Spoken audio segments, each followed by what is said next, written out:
Looking back now, are you proud of the fact that you were there in New York as a fireman doing 9/11? Does that give you pride? And this might be the fireman in you because you were there for your country in the moment they needed you the most and you contributed in any way that you could. Does that give your life some meaning or purpose? Or do you regret the fact that you were there and this might be the husband or the father in you because of the toll it had on you, on your health, on your relationship with your family, with your wife and your kids? I almost left the job in 1993. I got called just after that bombing. I got called by the Clearwater, Florida Fire Department for employment.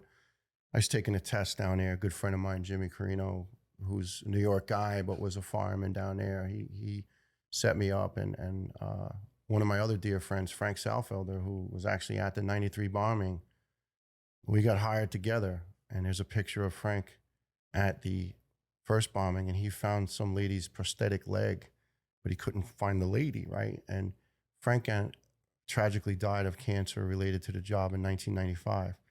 But we were both hired by Clearwater, and we were going to go down there together. And my wife and I had a big falling out because initially her brother was down there, and she said, "Okay, I'm okay with it." And then when push came to shove, she's like, "Oh no, I'm not going to Florida."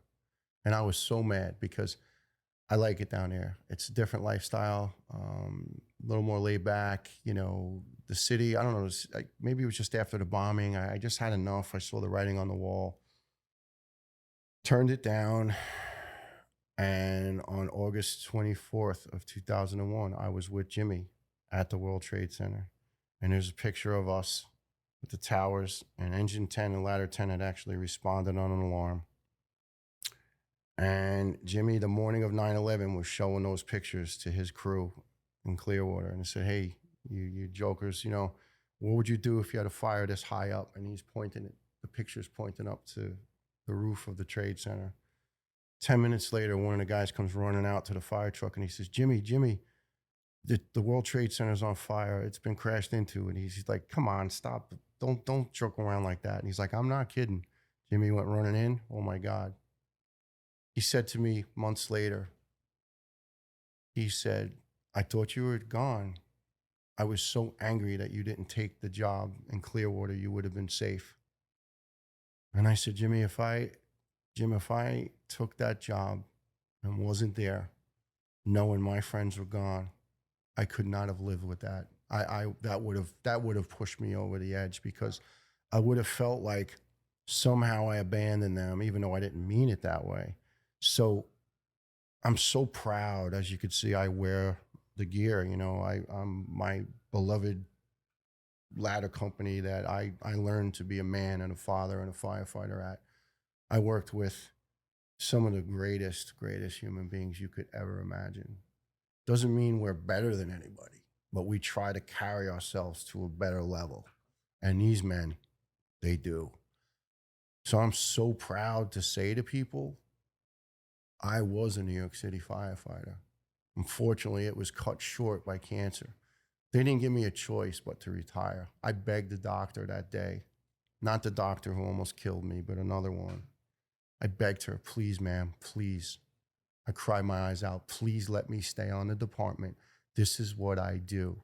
And she actually started crying, and it showed her sense of humanity. And she said, "I'm so sorry.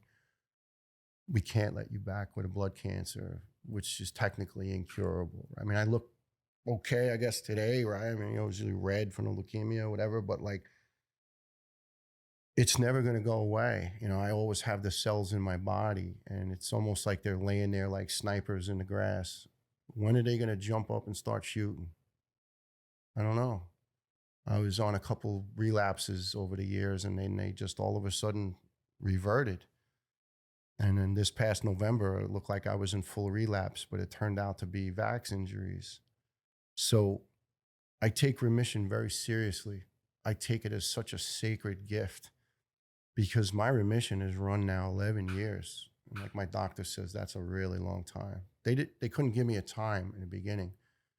And that haunted me, frightened the crap out of me every day. Because I said, "Well, what do you mean?" He says, "Well, the leukemia you have is found in elderly men that worked in refineries making jet fuel and diesel fuel and whatever. And you got it from the stuff that was burning." He says, "But normally they get it when they're in their 70s. if they get into remission, something else fails, their heart, their liver, whatever, and they die. He goes, so it's hard to say if you're going to die from the cancer, or he goes, because we never see, at the time I was turning 43 years old. We never see 43 years old guys with this. But as crazy as this sounds, I thank God for the cancer I have, because it's humbled me. It's made me try harder to be a better human being. And it's made me realize how, I always knew this, was always in touch with this, but how fragile life is so precious. And people just run around like it's just a joke. And it just really pisses me off, because they don't get it. They don't, every day you get up, and you could get up and look out the window and go, oh, wow, hey, there's the sun.